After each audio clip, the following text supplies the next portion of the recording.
kabarnya Kang? Baik. Ya, mengenai putusan peradilan Peggy Setiawan kemarin nih kan, yang dikabulkan oleh PN Bandung. Dengan putusan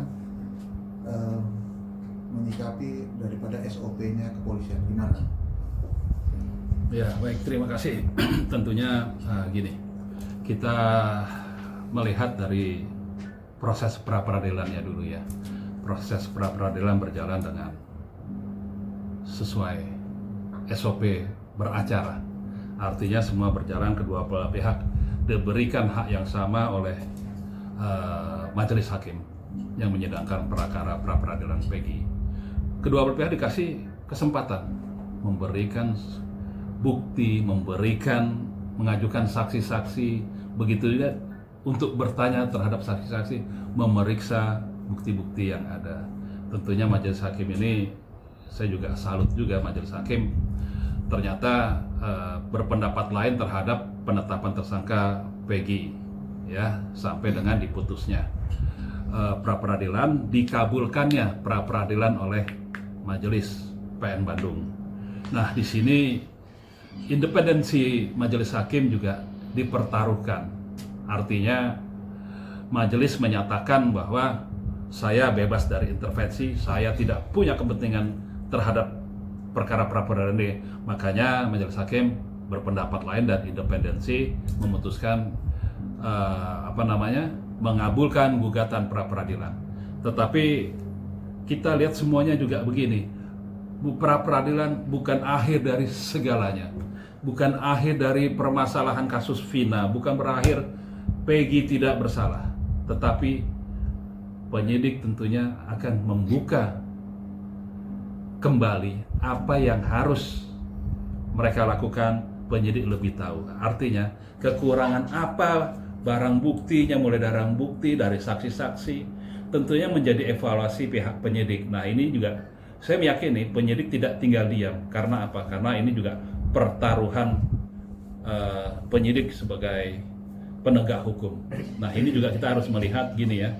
Melihat mungkin memang ada pertimbangan majelis yang tidak sama dengan pendapat penyidik. Nah, dari dasar itulah penyidik akan melengkapi apa yang menjadi pertimbangan majelis hakim untuk mengabulkan gugatan pra-peradilan.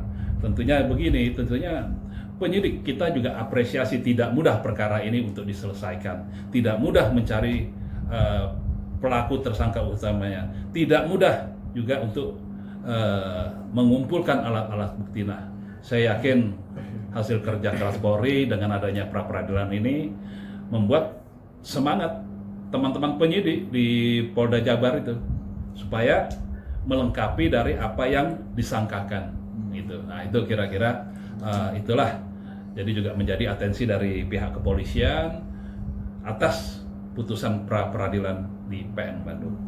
Kenapa Kang polisi nggak bisa membuktikan di pra-peradilan? Padahal dari awal mereka sangat optimis gitu. Dan akhirnya pas peradilan ini mereka nggak bisa membuktikan, akhirnya blunder buat mereka sendiri. Banyak yang nggak berpendapat ya, khususnya netizen, ini penyidiknya apalah gitu loh. Gimana tuh?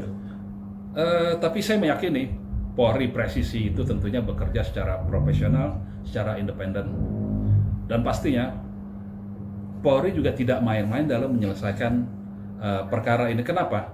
Karena perkara ini udah perkara nasional, bukan perkara yang walaupun perkaranya umum, biasa ditangani Polri itu ya pembunuhan lah apa itu biasa dilakukan oleh Polri. Tetapi karena ini adalah perkara lama, tentunya juga perlu kehati-hatian. Artinya pihak Polda juga adalah penyidik baru yang menangani perkara ini. Kalau kita lihat kan begini, itu kan awalnya dari Polres Cirebon karena 8 tahun yang lalu, karena mulai rame sejak ada film-film itu, makanya begitu gaung rame, netizen rame, makanya diambil alih oleh Polda. Nah, Polda ini kan juga berarti kan, oh ini barang baru, artinya perlu alat bukti baru, dia kumpulkan lagi keterangan saksi-saksi, mencari lagi saksi-saksi, mencari alat bukti lagi. Nah, ini yang nggak mudah bagi Polda, walaupun tentunya juga berkoordinasi dengan penyidik lama. Nah, ini yang menurut saya memang harus lebih konkret lagi, lebih teliti lagi, lebih pasti lagi mencari alat bukti dan saksi-saksi untuk kasus tersangka utamanya pelaku pembunuhan Vina ini.